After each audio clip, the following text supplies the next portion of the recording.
Hotstar specials உப்பு புளி காரம் அட்டகாசமான குடும்ப கலாட்டா வெப் சீரிஸ் மே 30 முதல் டிஸ்னி பிளஸ் ஹாட்ஸ்டாரில். Periyar Maniamma Institute of Science and Technology, Tanjavur. Choose who you want to be. This summer, meet the magical mermaid at VGP Marine Kingdom from April 12th till May 31st, 2024. பல்லாயிரக்கணக்கான கோடி ஊழல் நடந்திருக்கு. எப்படி நடந்தது? 2012 முதல் 16 வரை கிட்டத்தட்ட 2.44 கோடி மெட்ரிக் டன் நிலக்கரி இறக்குமதி செய்ததுல தான் இந்த ஊழல் அரங்கேறி இருக்கு. அதுல பாதிக்கு பாதி அதானிக்கு நிறுவனத்திற்கு மட்டுமே கொடுக்கப்பட்டது. இது எப்படி யாருக்குமே தெரியாம ஆட்சியாளர்களுக்கு அன்னைக்கு அதிமுக ஆட்சி இருந்தது. நத்தம் விஸ்வநாதன் அமைச்சராக இருக்கிறார். Gnanadesikan IAS chairman and managing டைரக்டராக இருக்கிறார். அது ஏற்கனவே அறப்போர் இயக்கம் 2018 ஆதாரங்களோட நம்ம புகாரும் கொடுத்திருக்கிறோம். இன்றைய தினம் பினான்சியல் டைம்ஸ் அதை தெள்ள தெளிவாக சப்ளையர் எண்ணில் இருக்கக்கூடிய சில ஆதாரங்களையும் இதுல ஒண்ணு சேர்த்திருக்கேன். நான் 2018 இந்த புகார் கொடுத்தப்புறம் எதிர்கட்சி தலைவராக இருந்த ஸ்டாலின் அவர்களை நேரில் போய் சந்திச்சு இந்த புகார்களையும் அழிச்சு எக்ஸ்பிளைன் பண்ணோம். அவர் அதிமுக ஆட்சியில செய்ய மாட்டாங்க, அவங்களே தான் இந்த ஊழலை பண்ணியிருக்கிறாங்க, நாங்க ஆட்சிக்கு வந்த அப்புறம் இது கண்டிப்பா இது 3 வருஷம் ஆயிடுச்சு. அதற்கு பிறகு அவர் ஒரு அறிக்கையும் வெளியிடும். அவர் கவர்னர் கிட்ட கொண்டு போய் புகார் கொடுக்கும் பொழுது இந்த புகார் அதுல இடம்பெறும். இது சம்பந்தமான புகாரையும் அதுல இணைக்கிறார். எதிர்கட்சி தலைவரா இருக்கும்போது நேரில் போய் பார்த்து புகார் கொடுத்தீங்களே, அந்த மாதிரி முதலமைச்சர் ஆட்சிக்கு வந்த பிறகு இது சம்பந்தமா ஒரு தடவை கூட போய் பார்க்க முடியலையோ? முடியாது. மோடியுடைய நண்பர் அதானி இன்னொரு பக்கம் அதிமுக ஆட்சி காலத்துல நத்தம் விஸ்வநாதன் அமைச்சராக இருக்கும்போது நடக்கிறது. அப்ப ஜெயலலிதா அவர்கள் முதலமைச்சராக இருந்தார். நீங்களே இதுல நடவடிக்கை எடுக்கணும்னு முதலமைச்சர் சொல்லியிருக்கிறீங்க எதிர்கட்சி தலைவராக. ஆனால் ஆட்சிக்கு 2023 பிப்ரவரியில வந்திருக்கு. அப்பொழுது சீஃப் செக்ரட்டரியாக இருந்த இறையன்பு அவர்களும் இதன் மீது நடவடிக்கை எடுக்க வேண்டும் என்று சொல்லிவிட்டார். திமுக இதை பற்றி வாய் திறக்கவில்லை. இதற்கு ஒரே காரணம் என்னவாக இருக்க முடியும்? அதானியுடன் திமுகவிற்கு ஏதோ ஒரு ரகசிய ஒப்பந்தம் இருப்பதாக நான் கருதுகிறேன். IBC தமிழ் நேயர்களுக்கு அன்பான வணக்கம். ஃபினான்ஷியல் டைம்ஸ் என்கிற இங்கிலாந்தைச் சேர்ந்த நிறுவனம் ஒன்று செய்தியை வெளியிட்டிருக்கு. அந்த செய்தியில் குறிப்பாக என்ன சொல்லியிருக்காங்க அப்படின்னா, அதானி நிறுவனம் நிலக்கரி ஊழல் பண்ணியிருக்காங்க, தரமற்ற நிலக்கரியை கொடுத்து மிகப்பெரிய அளவுக்கு ஊழல் நடந்திருக்கிறது அப்படின்றத செய்தியாக குறிப்பிட்டிருக்காங்க. மிகப்பெரிய அளவுக்கு பேசுபொருளாகி இருக்கின்ற இந்த விவகாரம் குறித்து பல்வேறு தகவல்களை நம்மோடு பகிர்ந்து கொள்வதற்காக அறப்போர் இயக்கத்தைச் சேர்ந்த திரு ஜெயராமன் இணைந்திருக்கிறார். அன்பான வணக்கம். வணக்கம். பல்லாயிரக்கணக்கான கோடி ஊழல் நடந்திருக்கு. எப்படி நடந்தது? யாருக்குமே தெரியாம இப்படிப்பட்ட ஊழல் நடந்ததுன்னா பின்னாடி என்னென்னலாம் இருக்கும், பின்னணி என்னன்னு எப்படி புரிஞ்சுக்கிறது? இந்த ஊழல் அரங்கேறியது நம்மளுடைய தமிழ்நாடு மின்சார வாரியத்தில். இப்போ இன்னைக்கு இன்றைய தினம் நீங்கள் நம்ம வீட்டில் கரண்ட் வருது அப்படின்னா நம்மளுடைய தமிழ்நாடு மின்சார வாரியம் அனல் மின் நிலையங்கள் மேட்டூரில், தூத்துக்குடியில், எல்லா இடங்கள்லையும் வச்சுருக்கிறாங்க. இப்போ எண்ணூரில், இப்போ இந்த மாதிரி அனல் மின் நிலையங்களில் நிலக்கரியை எரித்து அந்த மின்சாரத்தை தயாரிக்கிறாங்க. அந்த நிலக்கரி ஆனது டொமஸ்டிக்காக, அதாவது லோக்கலாகவும் இந்தியாவுக்குள்ளேருந்தும் வாங்கப்படுகிறது. ஆனால் வெளிநாடுகளில் இருந்தும் இறக்குமதி செய்யப்படுகிறது. ஒரு பாதிக்கு பாதி வெளிநாடுலேருந்து இறக்குமதி செஞ்சாங்க இந்த காலகட்டங்களில்.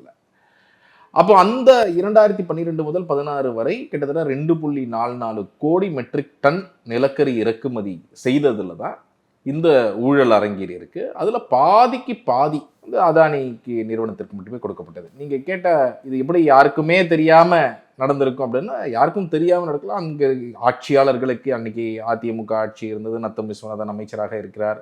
ஞானதேசிகன் IAS அவர் சேர்மன் அண்ட் மேனேஜிங் டைரக்டராக இருக்கிறார். இவர்கள் அனைவரின் ஒரு கூட்டு சதி இல்லாமல் இது நடந்திருப்பதற்கான வாய்ப்புகள் மிக மிக குறைவு.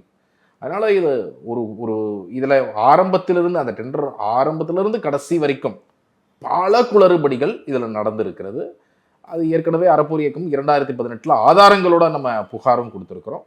இப்போ இன்றைய தினம் ஃபினான்ஷியல் டைம்ஸ் அதை தெள்ள தெளிவாக இன்னும் சப்ளையர் எண்ணில் இருக்கக்கூடிய சில ஆதாரங்களையும் இதுல ஒண்ணா சேர்த்திருக்கிறேன். நீங்க பல ஆண்டுகளுக்கு முன்னாடியே இது சம்பந்தமான புகார் கொடுத்துருக்கிறீங்க. ஆனாலும் ஃபினான்ஷியல் டைம்ஸ் என்கிற இங்கிலாந்து பத்திரிகை எழுதின பிறகு இந்தியா முழுக்க பேசுபொருளாகி இருக்கு. நீங்க புகார் கொடுத்து என்ன நடவடிக்கை எடுத்திருக்கிறாங்க? நாங்க 2018 ஆண்டு ஆகஸ்ட் 6ஆம் தேதி ஒரு புகார் கொடுத்திருக்கிறோம் லஞ்ச ஒழிப்புத்துறையில. அதற்கு முன்பு CBIலையும் ஒரு புகார் கொடுத்திருக்கிறோம். எங்களுடைய புகார்ல நாங்க என்ன சொல்லியிருந்தோம் அப்படின்னா, 2.44 கோடி மெட்ரிக் டன்ல இந்த மாதிரி சப்ளை செய்த போது இதில் ஆரம்பத்தில் டெண்டர் விதிகளில் இருந்தே 150 கோடி ரூபாய்க்கு ஒப்பந்தம்னா எதற்கு 1000 கோடி ரூபாய் டேர்ன் ஓவர். இது வந்து ரொம்ப டிஸ்ப்ரொபோர்ஷனேட்டாக ஒரு சில நிறுவனங்கள் மட்டும்தான் பங்கெடுக்க முடியும் இந்த ஒப்பந்தங்கள்ல அப்படிங்கிற மாதிரி சில வேலைகள் நடந்திருக்கு. அதனால தான் அதானி இன்னும் 2-3 நிறுவனங்கள் தான் இதில் பங்கெடுக்கவே முடியுன்ற ஒரு நிலையை ஏற்படுத்தியிருக்கிறாங்க. இரண்டாவதாக எப்படி தமிழக அரசாங்கமும் அதானி நிறுவனமும் ஒப்பந்தம் போட்டுக்கிட்டாங்க, நிலக்கரியை நீங்க எங்களுக்கு இந்த கொடுக்கணும், மாதிரி நிலக்கரியை இறக்குமதி செய்வதற்கு முதல்ல டெண்டர் போடுவாங்க. ஒப்பந்தம் டெண்டரை ரிலீஸ் பண்ணி யார் வேணுமானாலும் பிட் பண்ணலாம் அப்படின்னு சொல்லணும். அப்போ அந்த பிட்டிங் பண்ணும் பொழுது ரொம்ப முக்கியமாக நீங்கள் வந்து டெண்டரை விதிகளை எப்படி வைக்கணும்னா, நிறைய பேர் பங்கெடுக்கிற மாதிரி வைக்கணும். இப்போ 150 கோடி ரூபாய்க்கு ஒரு டெண்டரை போடுறீங்க அப்படின்னா சிவிசி கைட்லைன்லேருந்து நிறைய விஷயங்கள் என்ன சொல்லுதுன்னா, நீங்கள் வந்து டேர்ன் ஓவர் ஒரு 30%லேருந்து 80% 100% வரைக்கும் மேக்ஸிமம் வைக்கலாம். இப்போ 150 கோடிக்கு என்ன அந்த கம்பெனி ஏற்கனவே அந்த அளவுக்காவது டேர்ன் ஓவர் பண்ணியிருக்கணும், இல்லை 200 கோடிக்கு பண்ணியிருக்கணும், 100% தாண்டி விதிகள் இருக்கு. 1000 கோடி ரூபா டேர்ன் ஓவர் இருக்கணும் அப்படின்னு ஒரு விதி போட்டாங்கன்னா என்ன அர்த்தம்னா, நிறைய பேர் பங்கு பெற முடியாது. ஒரு சில நிறுவனங்கள் மட்டும்தான் பங்கு பெற முடியுங்கிற நிலையை உருவாக்குறாங்க. இந்த நிலை எதற்காக உருவாக்கப்படுகிறதுனா, அப்பதான் கூட்டு சதி செய்வது எளிதாகும். ஒரு 3 நிறுவனம் இருக்கும்போது அதுல கூட்டு சதி ஈஸி. 10 நிறுவனங்கள் போட்டி போட்டாங்கன்னா அதுல ஒருத்தர் நேர்மையா இருந்தா கூட சரியான விலைக்கு இருக்கும், சரியான தரத்துக்கு இருக்கும். அப்போ அந்த கூட்டு சதி அங்கேயே துவங்குது. அதற்கு பிறகு அந்த டெண்டர் போட்டு கால் ஃபார் பண்றாங்க. அப்போ பங்கெடுக்கக்கூடிய நிறுவனங்களே பார்த்தீங்கன்னா அதானி, எம்எம்டிசி, எம்எஸ்டிசி, பெரிய பெரிய நிறுவனங்கள் மட்டும்தான். அதுல மத்திய அரசாங்கத்துடைய பொதுத்துறை நிறுவனங்கள் கூட இதுல பங்கெடுத்திருக்கிறாங்க. ஒருத்தர் 2 பேர் மத்திய அரசாங்கத்துடைய பொதுத்துறை நிறுவனங்கள். அப்புறம் இங்க செட்டிநாடு லாஜிஸ்டிக், இது மாதிரி 3-4 நிறுவனங்கள் தான் பங்கெடுக்கவே முடியுது. அவர்கள் வந்து பங்கெடுத்து அதுல ஒரு கூட்டு சதி நடந்துதான். எப்படின்னா, பாதிக்கு பாதி டெண்டர்கள் அதானி மட்டுமே வெற்றி பெறுகிறார். 1.2 crore மெட்ரிக் டன் கிட்டத்தட்ட அதானி மட்டுமே சப்ளை செய்வதாக இருக்கு அந்த காலகட்டத்தில். அந்த சப்ளைலையுமே என்ன நடக்குது அப்படின்னா, ரொம்ப தெளிவாக இப்போ ஒரே வாரத்தில் தமிழ்நாடு நியூஸ் பிரிண்ட் பேப்பர் லிமிடெடும் வாங்குறாங்க, மின்சார வாரியமும் வாங்குறாங்க. இவங்களும் 6000 கிலோகலரி, அவங்களும் 6000 கிலோகலரி. ஏன்னா தமிழ்நாடு நியூஸ் பிரிண்ட் பேப்பர் லிமிடெடும் கோல் இம்போர்ட் பண்ணுறாங்க. இவங்களும் ஒரே மாய்ஸ்சர் லெவல், அவங்களும் ஒரே மாய்ஸ்சர் லெவல். இவங்களும் ஒரே சல்ஃபர் லெவல், அவங்களும் ஒரே சல்ஃபர் லெவல். அப்போ விலையும் ஒரே மாதிரி தானே இருக்கணும். February 5, 2014 அன்று வாங்கக்கூடிய Tamil Nadu news print paper limited $70 ஒரு நிறுவனத்துக்கு பர்ச்சேஸ் ஆர்டர் கொடுக்குறாங்க. February 7, 2014 அன்று 2 நாட்கள் கழித்து அதானிக்கு பர்ச்சேஸ் ஆர்டர் கொடுக்கக்கூடிய தமிழ்நாடு மின்சார வாரியம் $91 கொடுக்குது. $70 ஒன்று கொடுத்தாங்க, 91 கொடுக்குறாங்க. குறிப்பிட்ட நாள் ஒரே தரம் தான், குறிப்பிட்ட நாள் இடைவெளிக்குள்ள 2 நாள் தான் கேப். 2 நாள் ஒரே மார்க்கெட் பிரைஸ்ல எந்த வேரியேஷன் கிடையாது. அதே வாரத்திலேயே எப்படி வந்து $21 ஒரு மெட்ரிக் டனுக்கு அதிகப்படியாக இவர்கள் கொடுத்துருக்கிறாங்கிறதுக்கான ஆதாரம். அதே நேரத்தில் இந்தோனேஷியன் அரசாங்கம் ஒவ்வொரு மாதமும் ரிலீஸ் பண்ணுறாங்க அவங்க மார்க்கெட் ரேட்டை. இவங்க வந்து அதில் ஒரு ரொம்ப டெக்னிக்கலான ஒரு மோசடியை செஞ்சாங்க. எப்படி சந்தை மதிப்பு உயர்ந்து போச்சு அப்படின்ற மாதிரியா? இல்லை, இங்கே 6000 கிலோ கேலரின்னு இங்கே ஸ்பெசிஃபிகேஷனில் சொல்கிறாங்க இல்லையா, அது வந்து அந்த இந்தோனேஷியன் கவர்மெண்ட் ரிலீஸ் பண்ணுற அந்த மார்க்கெட் ப்ரைஸில் 5600 கிலோ கேலரிக்கு தான் ஈக்குவலண்ட். ஏன்னா ஒன்று ஏர்ட்ரைடு பேசிஸ், ஒன்று as received basis. So air dried பேசிஸும் ஆஸ் ரிசீவ்டு பேசிஸ்ன்னு ஒரு டெக்னிக்கல் பாயிண்ட் இருக்குது. இதில் என்னென்னா, ஒன்றுத்துலேருந்து இன்னொன்று கால்குலேஷன் பண்ணும்போது 6000 kilo calorie as received basis, air dried basis is equal to 5600 air dried பேசிஸ்ன்ற மாதிரி அந்த வித்தியாசம் வரும். 400 கிலோ கேலரி வித்தியாசம் வரும்.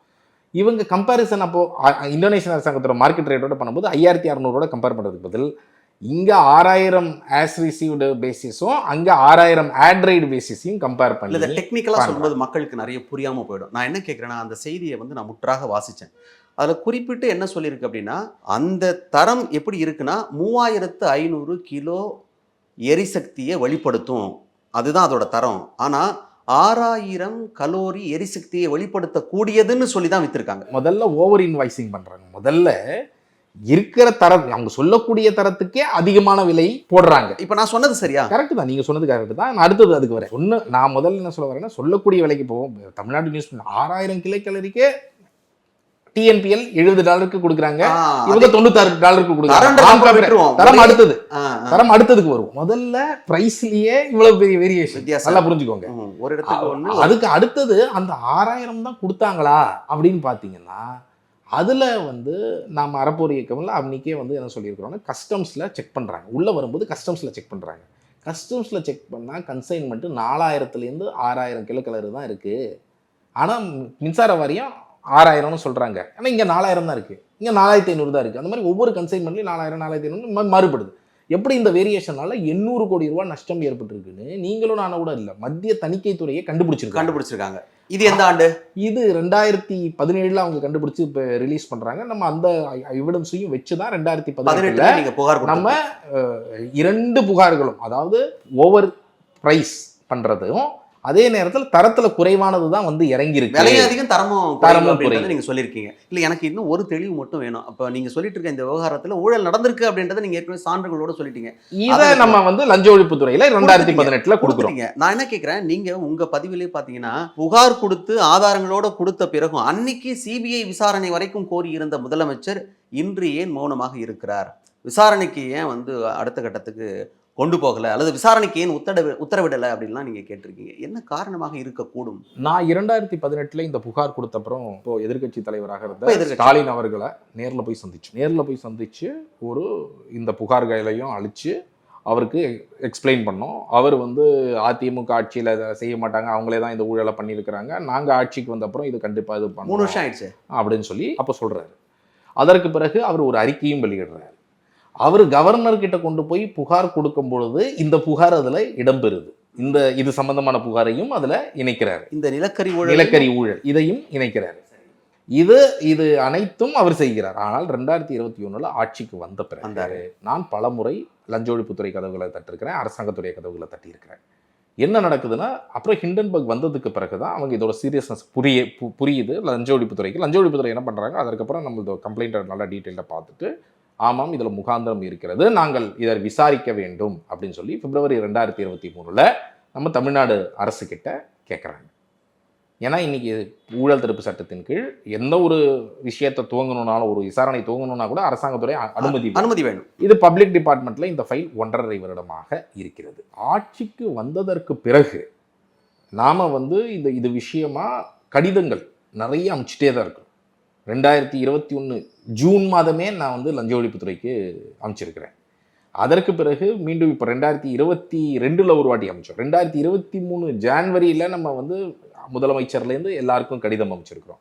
அதற்கு பிறகு ஒரு 6 மாதம் முன்பு மீண்டும் கடிதம் அமைச்சிருக்கிறோம். எதிர்க்கட்சி தலைவராக இருக்கும்போது நேரில் போய் பார்த்து புகார் கொடுத்தீங்களே, அந்த மாதிரி முதலமைச்சர் ஆட்சிக்கு வந்த பிறகு இது சம்பந்தமா ஒரு தடவை கூட போய் பார்க்க முடியாது. அது நம்ம உங்களுக்கு வந்து தெரியும், நம்ம ஆல்ரெடி ஒரு வாட்டி சேவை பெறும் உரிமை சட்டத்துக்கு வந்து சந்திச்சோம். இன்னைக்கு வந்து அவர்கள் இது என்னங்க ஒரு சின்ன அனுமதி, இது வந்து ஃபர்ஸ்ட் ஆஃப் ஆல் இந்த சட்டமே எதுக்கு இருக்குன்னா கம்ப்ளீட்டாக ஒரு ஃபால்ஸ் கம்ப்ளைண்ட்னா ரிஜெக்ட் பண்ணுறதுக்கு தான். ஆனால் இதை எதற்கு பயன்படுத்துகிறாங்கன்னு பாருங்கள் திமுக. இதை நீங்கள் வந்து மோடியுடைய நண்பர் அதானி, இன்னொரு பக்கம் அதிமுக ஆட்சி காலத்தில் நத்தம் விஸ்வநாதன் அமைச்சராக இருக்கும்போது நடக்கிறது, அப்போ ஜெயலலிதா அவர்கள் முதலமைச்சராக இருந்த காலகட்டம், நீங்களே இதில் நடவடிக்கை எடுக்கணும்னு முதலமைச்சர் சொல்லியிருக்கிறீங்க எதிர்க்கட்சி தலைவராக இருக்கு. ஆனால் ஆட்சிக்கு வந்து 2023 பிப்ரவரியில் வந்திருக்கு. அப்பொழுது சீஃப் செக்ரட்டரியாக இருந்த இறையன்பு அவர்களும் இதன் மீது நடவடிக்கை எடுக்க வேண்டும் என்று சொல்லிவிட்டார். ஆனால் அதற்கு பிறகு முதலமைச்சருக்கு நேர் கட்டுப்பாட்டில் இருக்கக்கூடிய பப்ளிக் டிபார்ட்மெண்ட் இதை பிடிச்சு வச்சிருக்கிறாங்க. பப்ளிக் காரணமா இருக்கும்னு நினைக்கிறீங்க? நான் விசாரித்த வரைக்கும் மேல் இடத்தில் இருந்து அனுமதி வரவில்லை என்பதுதான் முதலமைச்சர். அவர் என்ன இதை விசாரிக்க சொல்லலையா? அதான் இப்ப நடந்திருக்கு. அனுமதி கொடுக்கணும், நிப்பாட்டி வச்சிருக்காங்க, விசாரிக்க சொல்லல. இல்ல அதுதான் புரிய மாட்டேது. நீங்க சொன்ன அவர் வந்து அனுமதி கொடுக்கணும். பல சமயங்கள்ல அதானியை வந்து இந்த ஆட்சி வந்து குற்றம் சொல்லி நிறைய இடங்களை விமர்சனம் பண்ணி பேசுறதெல்லாம் உண்டு. மத்தியில் பாஜக ஆட்சி இருக்கு, அந்த பாஜக ஆட்சி குறித்து பல்வேறு விமர்சனங்களை இப்போ ஆளுகின்ற கட்சி வைக்கிறது உண்டு. அப்படி இருக்கும்போது இதில் விசாரணை நடத்துறதுல என்ன சிக்கல் இருக்கக்கூடும்னு சொல்கிறேன். ஏன்னா நமக்கு சாதகமான விஷயம் தானே, அவங்களெல்லாம் வந்து நம்ம செய்யறதுக்கு அடுத்த கட்டத்துக்கு ஒரு புகார் இருக்கும் பட்சத்தில் குற்றம் சுமத்துவதற்கு விசாரணை நடத்துவதற்கான வாய்ப்பே இருக்கே. அப்படின்னும் போது ரொம்ப எளிமையாக எடுத்துக்க முடியுமே. என்ன காரணமாக இருக்க முடியும்? இதை நம்ம புரிஞ்சுக்கணும்னா, ஃபினான்ஷியல் டைம்ஸில் இப்போ வந்திருக்கக்கூடிய இந்த ஆதாரங்கள் வந்து 2 நாட்கள் கழித்து நம்ம இப்போ பேசிட்டு இருக்கிறோம். ஃபினான்ஷியல் டைம்ஸில் இன்னும் கூடுதலான ஒரு ஆதாரத்தை கொண்டு வந்திருக்கிறாங்க. ரொம்ப அப்பட்டமான மூஞ்சில் அடிக்கிற மாதிரி. என்னது, அங்கேயே சப்ளையர் எண்ட்லேயே அவங்க வந்து என்ன $28 தான் அங்கே வாங்கியிருக்கிறாங்க. வெறும் 3500 கிலோ கேலரி தான் அங்கேருந்து ஷிப்பில் அனுப்பப்பட்டிருக்கு. அந்த கன்சைன்மெண்ட்டை அதானி $92 இங்க இன்வாய்ஸ் கொடுத்துருக்காரு. 207 விழுக்காடு கூடுதல் தொகைக்கு விற்றிருக்கிறார் அப்படின்னு தான் அதுல போட்டிருக்கு. அந்த 3500 கிலோக்கலரி 6000 கிலோக்கலரின்னு சொல்லி வித்திருக்கிறாரு. அப்போ இது இவ்வளவு இந்த ஆதாரம் தெளிவாக சப்ளையர் இருந்து இப்ப வந்தாச்சு. இந்த பக்கத்துல இருந்து நாங்க எடுத்து கொடுத்ததும் கொடுத்தாச்சு, இப்ப அந்த பக்கத்துல இருந்து வந்தாச்சு. யார்கிட்ட வாங்கினாங்களோ அந்த பக்கத்துல வந்தாச்சு. இது நாடு முழுக்க இது ஒரு மிகப்பெரிய விஷயமாக 2 நாட்களாக பேசப்படுகிறது. காங்கிரஸ் ராகுல் காந்தி பிரச்சாரத்துல எதிரொலிக்குது. ஆமா, எதிரொலிக்குது. ஆனால் 2 நாட்களாக திமுக இதை பற்றி வாய் திறக்கவில்லை. அதுதான் என்ன காரணமா இருக்க முடியும் கேக்குறேன். இதற்கு ஒரே காரணம் என்னவாக இருக்க முடியும்? அதானியுடன் திமுகவிற்கு ஏதோ ஒரு ரகசிய ஒப்பந்தம் இருப்பதாக நான் கருதுகிறேன். வேற என்ன இருக்க முடியும்? வேற ஏதாவது இருந்தா சொல்லுங்க. இல்ல ஒருவேளை நீங்க ஞானதேசிகன் ஐஏஎஸ்ஐயோ இல்ல மற்ற அதிகாரியை காப்பாற்றுவதற்காக இதை செய்யறீங்களா? அதானியை பற்றி சரி அப்படியே காப்பாற்றுவதாக இருந்தா கூட நான் என்ன யோசிக்கிறேன்னா, ஃபினான்ஷியல் டைம்ஸ்ல இந்த மாதிரி ஒரு ஆர்டிகல் வந்தோன்னே அதானியை பற்றியாவது பேசியிருப்பாங்கல்ல. கண்டிப்பா 2 நாட்களாக டிஎம்கே ஐடி விங்ல போஸ்ட் இல்ல, இந்த ஊழல் பற்றி போஸ்ட் போடல. டிஆர்பி ராஜா அதோடைய ஹெட் சைலண்டா இருக்கிறாரு. சென்னை சூப்பர் கிங்ஸ் பத்தி பேசிட்டு இருக்கிறாரு அவரு. என்ன ஸ்டாலின் இதை பத்தி பேசல. தங்கம் தென்னரசு மின்சாரத்துறை அமைச்சர் இதை பத்தி பேசல. ஐஏஎஸ் அதிகாரிகள் இதை பற்றி வாய் திறக்கல. ராஜேஷ் லக்கானி அவர் இன்னைக்கு சேர்மன் அண்ட் மேனேஜிங் டைரக்டர் இருக்கார். இவர் தான் அன்னைக்கு ஒப்பந்தம் இருந்தபோது அந்த இதெல்லாம் நடக்கும்பொழுது அவர் எனர்ஜி செக்ரட்டரியா இருக்கிறார் 2014. அப்போ இவர்கள் எல்லாருமே ரொம்ப சைலண்டா மூடி மறைக்கிறாங்க. ஏதோ ஒரு விதமான அழுத்தம் அதானியுடன் என்ன பேக்டோர் அண்டர்ஸ்டாண்டிங் எனக்கு தெரியாது. ஆனா அந்த பேக்டோர் அண்டர்ஸ்டாண்டிங் ஒன்று இருந்ததுன்னா கட் பண்ணுங்க. இன்வெஸ்ட்மெண்ட் கொண்டு வரலாம். அதானி 42,000 கோடி ஏதோ இது பண்ணியிருக்கிறாங்கன்னு இப்போ ரீசெண்டா சொல்லியிருக்கிறீங்க. யார் வேணுமானாலும் ஸ்டேட்ல இன்வெஸ்ட் பண்ணலாம். ஆனால் ஒருவர் இன்வெஸ்ட் பண்றாரு அப்படிங்கிறதுக்காக சட்டத்தை எப்படி வேணாலும் மீறலாம். ஒரு பகல் கொள்ளை இதெல்லாம் என்னங்க 3 மடங்கு அதிகம்னா இதனால நேரடியா உங்க தலைமையில தான். இப்ப கட்டணம் மின்சார கட்டணம் ஏறி இருக்கு 2 வருஷம் முன்னாடி. இன்னைக்கு ஏன் அதிக கட்டணம் 1.5 மடங்கு 2 மடங்கு நம்ம எல்லாம் கட்டுறோம் மின்சார கட்டணம்? காரணம் இது போன்ற ஊழல்கள். பணத்தை அதானியிடமிருந்து மீட்கிறோம், ஊழல்வாதிகளிடமிருந்து மீட்கிறோம்னு முதலமைச்சர் ஸ்டாலின் சொல்லிவிட்டு அவர்களிடமிருந்து மீட்காமல் உங்க தலைமையிலையும் என் தலைமையிலையும் மின்சார கட்டண உயர்வுன்ற பேர்ல வச்சிருக்கிறாங்க. இதான் காரணம். இப்போ ராகுல் காந்தி சொல்லியிருக்கிறார், இந்தியா கூட்டணி ஆட்சிக்கு வந்த பிறகு இந்த ஊழல் குறித்து நாங்கள் விசாரணையை தொடங்குவோம் அப்படின்னு சொல்லியிருக்கிறாரு. இந்தியா கூட்டணியில முக்கியமான கட்சியா இருக்கு திராவிட முன்னேற்ற கழகம். இப்போ இங்க விசாரணைக்கு முதலமைச்சர் உத்தரவிடலை அப்படின்னு நீங்க சொல்றீங்க. அங்க மத்தியில இது குறித்து விசாரணை நடத்தும் பொழுது அது எப்படிலாம் எதிரொலிக்கும்னு பார்க்கலாம். இவ்வளவு ஒரு ஆதாரம் பிரைமா ஃபேஸ்ன்னு சொல்லுவோம். முகாந்திரம் இருந்தாலே இவ்வளவு ஆதாரங்கள்லாம் தேவை கிடையாது. ஒரு முகாந்திரம் இருந்தாலே இது போன்ற ஒன்று நடந்திருக்கிறது அப்படிங்கிற முகாந்திரம் இருந்து ஒரு ஆதாரம் இருந்தாலே என்ன பண்ணலாம்னா, சட்டம் என்ன சொல்லுதுன்னா அதுக்கு பேர் அப்பியரன்ஸ் ஆஃப் காக்னிசபிள் அஃபென்ஸ். அது இருந்தாலே எஃப்ஐஆர் பதிவு செய்துதான் விசாரணை மேற்கொள்ள வேண்டும். இதான் சட்டம் சொல்லுது. இதுல எக்கச்சக்கமான ஆதாரங்கள் இருக்கு. அப்போ ஃபர்ஸ்ட் ஸ்டேஜ் என்னன்னா, ஈவன் இப்போ காங்கிரஸ்ல சொல்லியிருக்கிறாங்க நாங்கள் ஜாயிண்ட் பார்லிமெண்டரி கமிட்டி வைப்போம், அதெல்லாம் வைங்க. ஆனால் முதல் stage FIR should be registered. அப்பதான் ஒரு இன்வெஸ்டிகேஷன் ஸ்டார்ட் பண்ண முடியும். ஒரு போலீஸ் அதிகாரிக்கு, ஒரு காவல்துறை அதிகாரி, அதாவது லஞ்ச ஒழிப்புலையோ சிபிஐலையோ இருக்கக்கூடிய அதிகாரிகள் எஃப்ஐஆர் பதிவு செய்யறதா இன்வெஸ்டிகேஷன் செய்ய முடியும். முதல் தகவல் அறிக்கையே இல்லாம அடுத்த கட்டத்துக்கு எப்படி கொண்டு போக முடியும்? இப்ப முதல் தகவல் அறிக்கையே போட முடியாத அளவுக்கு இருக்கு. இத்தனை ஆதாரங்கள் இருந்தும் நான் இன்னொரு கம்பேரிசன் சொல்றேன். இதே தவறை செய்த, இதே மாதிரி தவறுகளை செய்த அந்த புகாரி குரூப்ல ஒருத்தர் சிஇபிஎல் கோஸ்டல் எனர்ஜி பிரைவேட் லிமிடெட் நினைக்கிறேன், அந்த நிறுவனத்துடைய தலைவர், அவருடைய தலைவரை கிட்டத்தட்ட 1.5-2 வருஷமா சிபிஐ ஒரு வழக்கெல்லாம் போட்டு இன்னைக்கு அவன் புகாரி குரூப்ல இருக்கிறவங்க அவர் ஜெயில இருக்கிறாரு. இல்ல எத்தனை வருஷம் இடி அவர் மேல கேஸ் போட்டிருக்காங்க. ஆனால் அதானி மேல ஏன் இல்ல? காம்படிட்டருங்கிறதுனால அவங்க மேல மட்டும் சிபிஐ கேஸ் போட்டிருக்கா. நான் என்ன கேட்கிறேன்னா, ஒரே தவறு 4 பேர் பண்ணாங்கன்னா 4 பேர் மேலேயும் கேஸ் வரணும்ல. அப்போ அதானி மேல இவ்வளவு ஆதாரங்கள் இருந்தும் ஒரு எஃப்ஐஆர் கூட அங்க ஏன் மோடியோட ஃப்ரெண்டு அதானி, அதனால சிபிஐயோ இடியோ எந்த வழக்கையும் போடாது. இங்க நீங்க போட்டிருக்கணும்.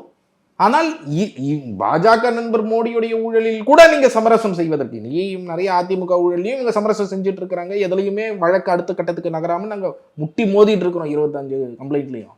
பட் இந்த அளவிற்கு இந்த நாடையே சீரழிக்கக்கூடிய ஒரு ஊழல், இதுல பல விதமான பிரச்சனைகளுங்க.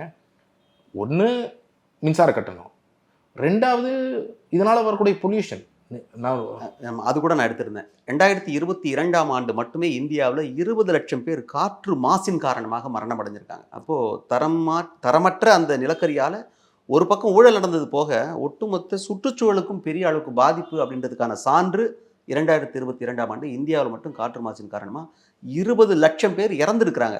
அது இல்லாமல் பல லட்சக்கணக்கான மக்கள் உடல் நலத்தால் பாதிக்கப்பட்டிருக்காங்க, உடல் நலம் இல்லாமல் போயிருக்கிறாங்க. இதில் நம்ம ரொம்ப தெளிவாக புரிஞ்சுக்கணும். இப்படி இந்த அதானி ஊழல்கள் மூலமாக இந்த காற்று மாசு எப்படி நடக்குது அப்படிங்கிறத புரிஞ்சுக்கணும்னா, 6000 கிலோ கேலரி வந்து இறங்கி இருந்தால் காற்று மாசு இருந்திருக்காதோ. நான் ஒரு மெகாவாட் தயாரிக்கணும்னா நான் குறைவான 6000 கிலோ கேலரி நிலக்கரியை எரித்தால் போதும். அதே 1 மெகாவாட் தயாரிப்பதற்கு நான் 3500 கிலோ கேலரியை பயன்படுத்தினால் நான் அதிகப்படியான நிலக்கரியை எரிக்க வேண்டும். அதிகமாக எரிக்கும் போது அதிகமான சுற்றுச்சூழல் பாதிப்பு ஏற்படுது, அதிகமான பொல்யூஷன் ஏற்படுது. இது கண்ணுக்கு மறைவாக நடக்குது, இல்ல கண்ணுக்கு தெரிஞ்சே நடக்குது அப்படின்னு தான் எடுத்துக்கணும். அப்போ இது ஒரு மிகப்பெரிய நேரடியான பாதிப்பு. இது வந்து பொல்யூஷனை வந்து இன்க்ரீஸ் பண்ணுது. பொல்யூஷன் லெவல் வந்து நீங்க என்ன புரிஞ்சுக்கணும்னா, ஒரு லெவலுக்கு கீழே இருக்கிற வரைக்கும் பாதிப்பு குறைவாக இருக்கும். ஒன்ஸ் அதை தாண்டி போயிருச்சுன்னா பாதிப்பு ஏதோ லீனியரா இன்க்ரீஸ் ஆகாது, எக்ஸ்போனென்ஷியலா இன்க்ரீஸ் ஆகும். பாதிப்பு அப்படிங்கிறது நீங்க சொல்லும் மாதிரி இறப்பு வரை அது ரொம்ப வேகமாக பரவிடும். அதனாலதான் ஒரு லிமிட்னு ஒவ்வொன்றுத்துக்கும் வச்சிருக்காங்க. இந்த லிமிட்டுக்கு கீழே தான் இருக்கணும் காற்று மாசு. அதை தாண்டிடுச்சுன்னா ஒருத்தர் இறந்து போவாங்க, அடுத்தது 2 பேர். அப்படி கிடையாது, நேரடியாக 10 பேர் இறந்து போவாங்க. புரியுதுங்களா? ஸோ அந்த மாதிரியான ஒரு பாதிப்பை வந்து இது போன்ற வைகள் உருவாக்கும். இன்னொரு பாதிப்பு இருக்குதுல்ல, நீங்க 3500 அதிக குவான்டிட்டியை எரிக்கணும் இல்லையா? அப்போ அதிக குவான்டிட்டியை வாங்கணும் இல்ல? அப்ப அந்த அதிக குவான்டிட்டி வாங்குற 100% இழப்பு தானே. நீங்க தவிர்த்து இருக்கலாமே 6000 கிலோ கேலரி வந்து இறங்கி இருந்ததுன்னா. இதெல்லாம் தான் இன்னைக்கு மின்சார வாரியத்தை 1.5 லட்சம் கோடி கடன்ல கொண்டு போய் சேர்க்குது. சரி, இப்போ எத்தனை ஆண்டுகளா இது நடந்துட்டு இருக்கு? இது 2012 முதல் 16 வரை நம்ம எடுத்திருக்கக்கூடிய தகவல். ஆனால் அதற்கு பிறகும் தரத்துல நம்ம வந்து 2017-18 இதை வெளிக்கொண்டு வந்ததற்கு பிறகு ரிவர்ஸ் பிட்டிங் முறைக்கு அரசாங்கம் மாத்திட்டாங்க. ரிவர்ஸ் பிட்டிங் முறைக்கு எத்தனை வருஷம் அப்ப நடந்திருக்கு? 2012 முதல் 16 வரை நடக்குது. 16 வரைக்கும் 16 வரை 4 வருஷம் தொடர்ச்சியா நடந்திருக்கு. ஆமா, அதற்கு பிறகும் நடக்கிறது. நான் சொல்றேன் 2017-18 ரிவர்ஸ் பிட்டிங் முறைக்கு மாத்துறாங்க. நம்ம சொல்றோம் இவ்வளவு அதிகமாக வாங்கணும். ரிவர்ஸ் பிட்டிங் முறைக்கு மாற்றிய பிறகு நடக்கக்கூடிய விஷயங்கள் என்ன அப்படின்னா, சந்தை மதிப்பிற்கு அந்த 6000 கிலோ அதோடைய சந்தை மதிப்பு என்னவோ அந்த சந்தை மதிப்புக்கு வாங்க ஆரம்பிக்கிறாங்க. அப்பையிலேருந்து தான். ஸோ பிரைஸ்ல நடக்கக்கூடிய ஊழல் அப்பொழுது நம்மளுடைய நடவடிக்கைகள், பிரச்சாரங்கள் இதுக்கு ஒரு பக்கம் அதை அரெஸ்ட் பண்றோம். ஆனால் தரத்துல இருக்கக்கூடியது அந்த பிரச்சனை இருக்கதான் செய்யுது. நான் 2018 ஒரு முறை எனக்கு தகவல் வருது, இந்த மாதிரி அதானியுடைய ஷிப்பு வந்து வருது, இந்த நாளில் வருது, இதுல வந்து குறைவான தரத்துடைய நிலக்கரி வந்துட்டு இருக்கு அப்படின்னு சொல்லி நான் டிஆர்ஐக்கு எழுதுறேன். இங்க இருக்கிற டிஆர்ஐ ஆஃபீஸுக்கு போய் நேரில் போய் சந்திக்கிறேன். நேரில் போய் சந்திச்சு சொல்கிறேன், இந்த மாதிரி எனக்கு ஒரு முக்கியமான தகவல் வந்திருக்கு, நான் உங்களுக்கு கம்ப்ளைண்ட்டாகவும் கொடுத்துருக்குறேன், நீங்கள் நேரடியாக போய் அதில் சாம்பிள் எடுத்து செக் பண்ணுங்க அப்படின்னு சொல்லி பண்ணலாம். அதானி குழுமமும் ஒரு பக்கம் என்ன சொல்கிறாங்க, இந்த அறிக்கையை வெளியே வந்த பிறகு, இந்த ஃபினான்ஷியல் டைம்ஸ் வந்து செய்தியை வெளியிட்ட பிறகு சொல்கிறாங்க, பல தளங்களில் இதை வந்து நாங்கள் வந்து சோதனை பண்ணுறோம், அதுக்காக ஒரு குழு இருக்குது, இது தரமான நிலக்கரி தான் அப்படின்ற ஒரு விளக்கத்தை கொடுத்துட்டு இது தப்பான ஒரு செய்தி அப்படின்றத மறுக்க தான் செஞ்சுருக்காங்க. ஆனால் ஆதாரங்கள் இத்தனை இருக்குன்றதை நீங்களும் குறிப்பிட்டு சொல்லியிருக்கீங்க. இப்போது என்ன நடக்குது அப்படின்னா, சந்தையில் என்ன மதிப்புக்கு வாங்குறாங்களோ அங்கேருந்து எடுத்துகிட்டு வர செலவை தாண்டி ஓரளவுக்கு சரியான அளவுக்கு விலையில் சரியாக இருக்காங்க, ஆனாலும் கூட தரம் இன்னும் அதே குறைவான தரத்துக்கு தான் வந்திருக்கு. அப்படிதான் குறைவான தரம்னா அதனால விலையில் ஒரு பெரிய பாதிப்பும் இருக்குது. நீங்கள் நல்லா புரிஞ்சுக்கோ. அதிகமாக வாங்கணும்ல, அதிகமாக வாங்குறது மட்டும் கிடையாதுங்க. இப்போ 3500 கிலோ கேலரி தான் இப்போ அவங்க அங்கே வாங்கி இங்கே சப்ளை பண்ணாங்கன்னா 3500 கிலோ கேலரி அவங்க $30 தான் வாங்குறாங்க, அவங்க $90 இங்கே பில் பண்ணுறாங்க. ஸோ இழப்பு $60 இன்னும் இருக்கு. அதே தொடருது. இப்போ அந்த தரத்தில் வந்து குறைவாக கொடுப்பது இன்றைக்கு இருக்கா இல்லையாங்கிறது செக் பண்ணணும். செக் பண்ணாதான் தெரியும். இப்போ இந்த வந்திருக்கிற தகவல் பூரா நமக்கு வந்து அப்போ இருக்கிற தகவல் தான் இருக்கு. ஆனால் அட்லீஸ்ட் 2018 வரைக்கும் அந்த விஷயங்கள் 18-19 வரைக்கும் இருந்தது எனக்கு தெரியும். தரத்துல வந்து இன்னைக்கு நம்மளால ஏன் நீங்களோ நானோ வெரிஃபை பண்ண முடியாது அப்படின்னு சொன்னா, அந்த இடத்திற்கு போய் பார்க்கக்கூடியது அதிகாரிகளால் மட்டும்தான் முடியும். இல்லை இந்த மாதிரி அந்த சப்ளையர் எண்ட்லேருந்து ஒரு டாக்குமெண்ட் நமக்கு கிடைச்சதுனா தான் நமக்கு தெரியும். ஸோ அதனால அந்த ஆதாரம் இல்லாமல் இன்னைக்கு எக்ஸாக்டாக நடக்குதுன்னு நம்ம சொல்லிட முடியாது. ஆனால் அதற்கான வாய்ப்புகள் அதிகம். ஏன்னா அந்த தரத்தை செக் பண்றது நீங்களும் நானும் பண்ண முடியாது. அதுல எல்லாம் கூட்டு சதி பண்ணிட்டாங்கன்னு வச்சுக்கோங்க. இப்போ நீங்க சொல்றீங்களா அதானி வந்து ப்ராசஸ்லாம் டைட்டா இருக்குது. இப்போ குவாலிட்டி செக்கிங் ப்ராசஸ் சிஏஜியே சொல்லியிருக்கிறாங்க.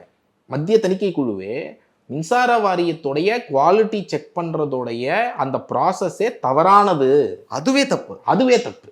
என்னன்னா சாம்பிள் யார் எடுக்கணும்? மின்சார வாரியம் எடுத்து பார்க்கணும். நம்ம கேட்ட மாதிரி தான் இருக்கா அப்படின்றத சோதிச்சு பார்க்கணும். மின்சார வாரியம் சாம்பிள் எடுக்க மாட்டாங்க. என்ன காரணம்? ப்ராசஸே எப்படி வச்சிருக்கிறாங்கன்னா அதானி ஒரு தேர்ட் பார்ட்டியை அப்பாயிண்ட் பண்ணுவார். யார் சப்ளையரோ அவர் ஒரு தேர்ட் பார்ட்டியை அப்பாயிண்ட் பண்ணுவார். அந்த தேர்ட் பார்ட்டி தான் நிலக்கரியை வந்து ஒரு அடிப்படையில் நான் சொல்றேன், நான் காசு கொடுக்குறேன், எனக்கு வர்ற பொருள் சரியா இருக்கான்றதை நான் பார்க்கணும்ல. இதன அடிப்படை. அப்படி இல்ல, ப்ராசஸே இப்படி வச்சிருக்கிறாங்க. சோ இதை யார் தீர்மானிக்கிறதுன்னு நான் கேட்கிறேன். இது மின்சார வாரியம் இல்ல. அப்போ இந்த அதிகாரிகளுடைய நோக்கம் என்ன? அவங்களுக்கு தெரியும் இந்த ஊழல் நடக்குது. அவர் என்ன கொடுக்குறாரோ அதான் என்ன கொடுக்குறாரோ அதுதான் தரமான பொருள் அப்படின்ற ஒரு முடிவுக்கு இவங்களே வந்துடுறாங்க. இவங்கள செக் பண்ணுவாங்க. ஆனா இவங்களுக்கு யார் சாம்பிள் கொடுப்பாங்கன்னா அவங்க தான் கொடுப்பாங்க. யாரு? அதானியும் அந்த தேர்ட் பார்ட்டியும் தான் சாம்பிள் கொடுப்பாங்க. அவங்க கொடுக்கறத மறுபடியும் இவங்க மறுக்கவும் முடியாது. அப்ப அது சரியா இருக்குன்றதை எடுத்துக்கணும். அந்த சாம்பிள் இப்போ கன்வேயர் பெல்ட்ல இப்போ வரது வந்து 3500 கிலோக்கலரி வரும் சார். நான் 6000 நிலக்கரி சாம்பிளை கொண்டு போய் இதை செக் பண்ணுங்கன்னு செக் பண்ணா மின்சார வாரியம் செக் பண்ணா அது 6000 கிலோக்கலரி தான் இருக்கும். அப்போ அவங்க கிட்ட கொடுக்கறது மட்டும் அந்த தரத்துல இருக்கும், மற்றதெல்லாம் அந்த தரத்துல இருக்க வாய்ப்பு இல்லை. இதுதான் நடக்கும். இதை தான் சிஏஜி கண்டுபிடிச்சிருக்காங்க. ஏன்னா டிஎன்பிஎல்ல அப்படியே மாறா இருக்கு. என்ன சொல்றாங்க? டிஎன்பிஎல் எப்படின்னா வருதுன்னா ரேண்டம் அனாலிசிஸ் சாம்பிளர் அனாலிசர் வச்சு டிஎன்பிஎல் எடுப்பாங்க. சாம்பிளை எடுத்து டிஎன்பிஎல் ஒரு தேர்ட் பார்ட்டியை ஃபிக்ஸ் பண்ணுவாங்க. அந்த தேர்ட் பார்ட்டி தான் செக் பண்ணுவாங்க. அப்போ இப்படி தானே இருக்கணும் ப்ராசஸ்னா. அப்போ நீங்கள் ப்ராசஸே எப்படி? அதனால தான் சொல்கிறேன், டெண்டர் விதி முதல் அடுத்தது மார்க்கெட் ப்ரைஸ் கம்பேரிசன், அதற்கு பிறகு தரம், அனைத்து ஸ்டேஜ்லேயும் இதில் ஊழல் நடந்திருக்கு. எல்லா தளங்களையும் ஊழல் நடந்திருக்கு அப்படின்றது பட்டவர்த்தனமாக தெரியுது. அதுக்கான சான்றுகள் இருக்குது அப்படின்னு சொல்லியிருக்கீங்க. இன்றைக்கி நம்ம பேசுகிறோம் ஃபினான்ஷியல் டைம்ஸ் அப்படிங்கிற இங்கிலாந்து பத்திரிகை வெளியிட்ட செய்தியின் அடிப்படையில். அது இப்போ தான் வந்திருக்கு 2 தினங்களுக்கு முன்னாடி. ஆனால் 2018ஆம் ஆண்டே அறப்போர் இயக்கம் இது சம்பந்தமான ஊழல் குறித்த தரவுகளோடு போயிட்டு புகார் சொல்லியிருக்காங்க. இப்போது வரைக்கும் அது சம்பந்தமான நடவடிக்கை எடுக்கப்படவில்லை என்கிற ஆதங்கத்தை தான் இப்போ வெளிப்படுத்திட்டு இருக்காரு. அதாவது அயல்நாட்டுக்காரங்க சொல்றதுக்கு முன்னாடியே தமிழகத்தில் நடந்த ஒரு ஊழலை அறப்போர் இயக்கம் சொல்லி இருக்கிறது அப்படின்னா அவ்வளவு தரவுகளோடு சொல்லியும் ஏன் நடவடிக்கை எடுக்கவில்லை என்பதுதான் கேள்வியாக இருக்கிறது. அதுக்கு என்னெல்லாம் காரணமாக இருக்கக்கூடும் என்பது குறித்து அறப்போர் இயக்கத்தைச் சேர்ந்த ஜெயராமன் சொல்லி நீங்களே கேட்டிருந்தீங்க. மீண்டும் ஒரு நிகழ்ச்சியில் சந்திக்கலாம். நேரம் ஒதுக்கி எங்களோடு பகிர்ந்து கொண்டமைக்கு நன்றி. வணக்கம். ஹாட்ஸ்டார் ஸ்பெஷல்ஸ் உப்பு புளி காரம் அட்டகாசமான குடும்ப கலாட்டா வெப் சீரிஸ் மே 30 முதல் டிஸ்னி பிளஸ் ஹாட்ஸ்டாரில். Periyar Maniamma Institute of Science and Technology, Thanjavur. Choose who you want to be. This summer, meet the magical mermaid at VGP Marine Kingdom from April 12th till May 31st, 2024.